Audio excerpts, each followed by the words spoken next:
I never thought I'd be the guy writing something like this, but here I am. My name's Mark, and I've been with my wife, Lisa, for about 8 years. We've always seemed like a normal, happy couple, at least on the surface. We had a nice house, decent jobs, 2 cats, and a life that looked pretty solid from the outside. I'd always trusted her, too. Maybe a little too much, but that's life, right? You think you know someone until you find out you don't. Lately, though, I'd started to notice little things. Nothing major, just little quirks. She'd get annoyed if I looked at her phone, which was weird because she's not exactly the private type. She'd leave her phone lying around, but then suddenly she'd be busy whenever I tried to peek. She started coming home late from work more often, claiming she was working late, but her stories didn't add up. She'd also get defensive if I asked about her whereabouts, which was odd. I just chalked it up to stress or her work being demanding. I figured maybe I was overthinking it. Then, one night, I got a strange notification on our home security system. We'd installed it a few months back, and I usually check the app just to make sure everything's fine. That night, I kept hearing a strange chime, kind of a low, rhythmic beeping I hadn't noticed before. I opened the app and saw that there had been some unusual motion in the house during times when Lisa was supposed to be home. Nothing alarming at first, just some movement around the living room and her bedroom. But then I noticed she'd been moving around in the house during odd hours, like after midnight, more often than usual. What really set me off was that the system had recorded something I didn't expect, her sneaking out of the house one night, around 2 a.m., and then coming back an hour later. I double-checked the footage and saw her get into a car with a guy I didn't recognize. I paused the clip, zoomed in, and realized it was the foreign exchange student who'd been staying with us for the semester. His name was Alex, tall, a little awkward, but generally a good kid. But I never expected my wife to cheat on me with him, especially not like this, fooling around during the night behind my back like she couldn't care less that I was right there in the house. The worst part, I'd always been supportive of her hosting Alex. I thought it was a good experience for both of them. We'd even had dinner a few times with him, seemed like a nice kid. But now I see she'd been lying the whole time. She told me she was helping him study, but clearly she was doing a whole lot more than that. The footage didn't lie. It was like a punch to the gut, and I felt sick. I replayed that clip over and over, trying to process what I was seeing. How long had this been going on? Had I missed signs? Was I that blind?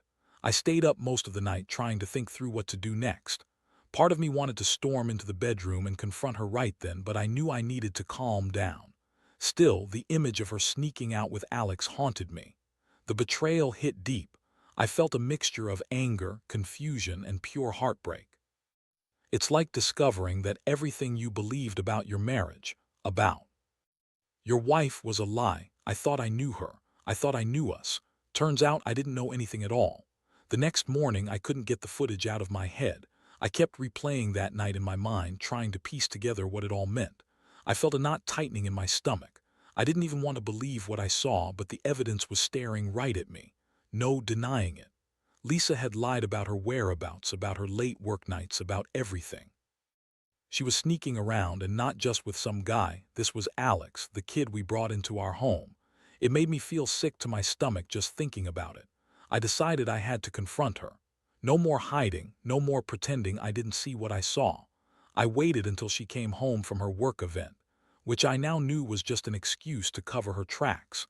I was sitting in the living room when she came in, acting like everything was normal. She looked at me with that fake smile she always wore, the one that used to make me feel warm but now just made me feel sick. "Hey babe," she said, tossing her purse on the table. "How was your day?" I looked at her, feeling cold and furious, but I kept my voice steady. "We need to talk about last night, about everything." Her face flickered for a second, like she knew what I was talking about but was trying to deny it. "What are you talking about? I was just out with some friends. It's nothing." "Really?" I said, pulling out my phone and clicking on the security footage. Her face drained of color. I played part of the clip where she sneaked out at 2 a.m., got into Alex's car, and returned an hour later. "This is what I saw. This is what I recorded. Care to explain?" She looked at the screen, trying to find words but failing. Her mouth opened and closed a few times, then she burst out with that snippy tone she often uses when caught. Oh, come on, that's not what it looks like. You're overreacting, Mark. It's just a stupid mistake. It doesn't mean anything. We're just friends, I cut her, feeling my blood boil. You're sneaking out of the house in the middle of the night and you think I'm just going to brush it off because you call him a friend. How stupid do you think I am? She rolled her eyes. You're making a big deal out of nothing. You're just jealous because he's young and handsome. Don't be such a drama queen. It's just sex, Mark. It doesn't mean I love him or anything. That one stung. The way she said just sex, like it was some casual thing, like I should just accept it. I felt my fists clench. I'd been betrayed before, but this felt different. This was deep. This was real. I wanted to scream, to shake her, but I held back. I needed to keep my composure, at least for now. I can't believe you're lying to my face, I said, voice low but strained. You've been cheating on me with Alex behind my back. How long has this been going on? She scoffed. Oh, please, it's not like I've been sleeping with him every night. It's just sex, a bit of fun. You're overreacting. You're so insecure, it's pathetic. Insecure, pathetic, that's what she called it. I felt like someone had punched me in the stomach. How could she be so cold, so callous? I looked at her, then at the screen, then back at her, trying to understand how someone who was supposed to be my wife could do this to me. I felt my world tilt. I realized right then that I couldn't keep going like this. I'd been a fool to trust her blindly. There was no coming back from this kind of betrayal. The anger boiled inside me, but beneath it was a deep sadness that I couldn't shake. I didn't know how to process it all in that moment. All I knew was I had to decide what to do next. After she finished her pathetic excuse, I just stood there, staring at her like she was a stranger. My mind was racing. Part of me wanted to scream, yell, tear into her about how much she'd hurt me, but I knew that wouldn't solve anything. Not right then. I needed a clear head. I took a deep breath, trying to keep my voice from breaking, and told her she needed to leave for a while. She looked surprised, maybe even a little angry. What, leave? Are you serious? You're overreacting, Mark. It's just sex, just a flirt, a mistake. You're making a huge deal out of nothing. No, I said firmly. You lied to me. You snuck out in the middle of the night, went out with Alex, and lied about everything. I need some time to think. You're not staying here tonight. She scoffed and rolled her eyes. Fine, do whatever you want. But you're overreacting. This is not a big deal. I watched her storm out of the room, feeling a mix of anger and betrayal that I couldn't describe. I wasn't even sure what I felt most: hurt, rage, disappointment, probably all of it. I sat down on the couch, clutching my head, feeling like my world was shattering. How had I missed all the signs? I thought I knew her, but I was so blind. I spent the next few hours trying to piece everything together. I rewatched the footage, checked her phone, looked at her social media. I found her deleting messages, clearing recent calls. It was obvious she'd been trying to hide something more than just the affair. It seemed like she'd been planning it for a while. The more I looked, the more devastation I felt. It was like peeling back layers of a rotten onion. The thing that cut the deepest was that she still insisted it wasn't a big deal, that it was just sex, like it meant nothing. That's what made me feel the most sick: her cold indifference, her casual attitude, like I was just some guy she was done with. I kept asking myself, how could she be so fucking callous? How could someone I loved do this to me? I'd been loyal, supportive, and honest, and this was how she repaid me, with lies, sneakiness, and a guy she barely knew. By the time I finally fell asleep that night, I knew I had to do something. I couldn't keep living in this nightmare. I couldn't pretend it didn't hurt like hell. I also knew that whatever I decided, my life was never going to be the same. Trust was broken. The marriage was on the verge of collapse. And I was left feeling like the biggest idiot on earth for ever trusting her to begin with. The morning hit hard. I woke up feeling like I'd been run over by a truck. My head was pounding, and the previous night's revelations replayed in my mind on a loop. I knew I had to confront her again, but I also needed to think carefully about what I was going to say, and more importantly, what I was going to do next. She was in the kitchen, sipping coffee like she hadn't just lied and sneaked out with Alex. The sound of her pouring cereal made me realize how absurd it was to keep pretending everything was normal. I took a deep breath, gathered my thoughts, and finally decided I couldn't keep everything bottled up. I walked into the kitchen and looked her straight in the eyes. Lisa, we need to talk again, seriously this time. She rolled her eyes and looked annoyed. What now? I told you I don't know what you want me to say. No, I said, voice steady but tense. We're not doing the back and forth. I saw enough last night. I saw what you did, what you lied about, and I need the truth from you. How long has this been going on? She scoffed, crossing her arms. You're being dramatic. It's not even that serious. I told you it's just sex. I didn't mean anything by it. I clenched my fists. It's not just sex, it's betrayal. It's lying to my face every day, pretending everything's fine when it's not. You've been cheating on me with Alex, haven't you? Her eyes flashed with irritation. Stop being so paranoid. I'm not cheating on you. We're just friends. I told you it's not a big deal. You're overreacting because you're insecure or whatever.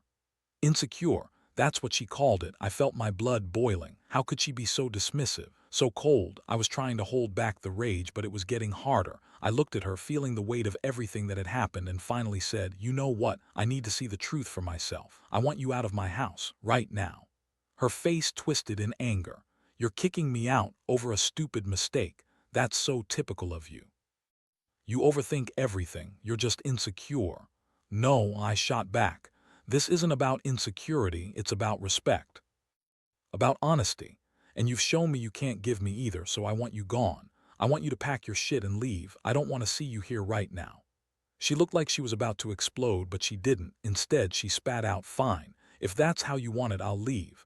But you're making a huge mistake, Mark. You're overreacting. You're gonna regret this. I watched her storm out of the house, her heels clicking loudly on the tile. I felt an odd mix of relief and devastation. Relief because I finally stood up for myself, but devastation because I knew I'd lost her. Everything I thought was real had turned into a lie. I was left standing there, staring at the empty doorway, wondering how I'd gotten to this point and what the hell I was supposed to do now. That day, I started packing her things. Not because I wanted to, but because I knew I had no choice. It was surreal, like I was watching my life fall apart in slow motion. As I boxed up her stuff, I kept thinking about all the times I'd trusted her.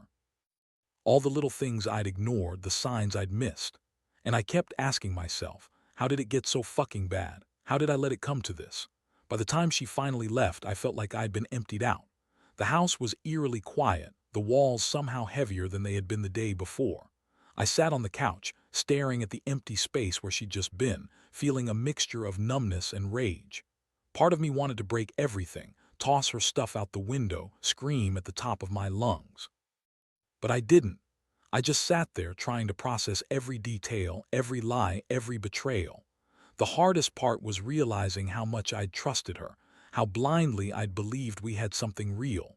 She'd been lying right under my nose, pretending to be the perfect wife, while she was sneaking around with Alex. The anger boiled up again, not just at her, but at myself for being so clueless. I kept asking why I hadn't seen it sooner, why I hadn't noticed the signs, why I'd let myself get so blindsided. Over the next few days, I did my best to stay busy. I went to work, threw myself into projects, and avoided the house as much as possible. But even then, the thoughts kept coming back. Memories of better times, the times she'd looked at me with love in her eyes, before everything turned into this mess. It was like a punch to the gut every time I remembered how she'd lied, how she'd cheated, how she'd dismissed my feelings. I also started to think about what I was going to do moving forward. Part of me wanted to fight for the marriage, to try to work things out, to forgive her, to pretend it hadn't happened. But deep down, I knew that was a losing battle. Trust was shattered beyond repair. I couldn't forget what I'd seen, what she'd admitted to. It was a permanent scar. Yet I also knew I needed to protect myself. I couldn't keep living in this chaos. I had to decide whether to push for a divorce or to give her some time and space to see what she really wanted. The truth was, I was just exhausted from all the emotional roller coaster. I'd gone from feeling betrayed to feeling a strange sense of emptiness. It was like my entire world had been turned upside down in a matter of days. I started to think about how I'd tell my friends, my family. How do you explain something like this? How do you face the world when your wife, the person you trusted most, turned out to be someone else entirely? I didn't have all the answers yet, but I knew one thing. I was done pretending everything was okay. I'd been a fool to believe I could keep my life simple and perfect, but now I was finally awake. And I knew whatever came next, it was going to be about reclaiming myself, even if it meant starting over from scratch. In the days that followed, I felt like I was walking through a fog. Every morning I woke up with a knot in my stomach, knowing that my life had irrevocably changed. I kept replaying everything, the lies, her cold dismissiveness, the nights she spent with Alex. It wasn't just about the betrayal anymore. It was about realizing I'd been blind to who she really was. All the little signs I'd missed, the subtle ways she'd shut me out, now seemed glaringly obvious. She'd been cheating on me right under my nose, and I never saw it coming. I decided to file for divorce. I knew I couldn't keep living in this house, surrounded by memories of the woman I thought I knew. I also understood that I needed to cut ties to start healing, even if that meant a long, painful process. I called a lawyer, started gathering evidence, and began the difficult process of detaching myself emotionally. It was a brutal, humbling experience, but I knew it was necessary. Staying was no longer an option. Staying would only mean more pain. What I learned from all this is that trust, once broken, is almost impossible to fully repair. I thought I'd been so careful, so trusting, but I'd been naive. People can surprise you in ways you never expected, especially those closest to you. I also learned that revenge isn't satisfying. It's just a distraction from the real work of healing. My focus now was on moving forward piece by piece, day by day. Looking back, I see that this whole ordeal has changed me. I'm not the same guy I was a few weeks ago. I feel more cautious, a little. More guarded, but also a lot stronger. I understand now that sometimes you just have to accept that some things are beyond fixing. People make mistakes, but not everyone is willing or able to own up to them. I've learned to forgive myself for trusting too much, and I've realized that I owe it to myself to find happiness again, alone if necessary. The final takeaway I have is this: don't let betrayal define you. It hurts like hell, but it also teaches you something about your limits and your strength. I still have scars, but I refuse to let them dictate my future. I will rebuild, I will find happiness, and I will never again close my eyes to the warning signs. Because in the end, the only person you truly owe honesty and loyalty to is yourself. And I know now that I deserve that much, more than I ever did before.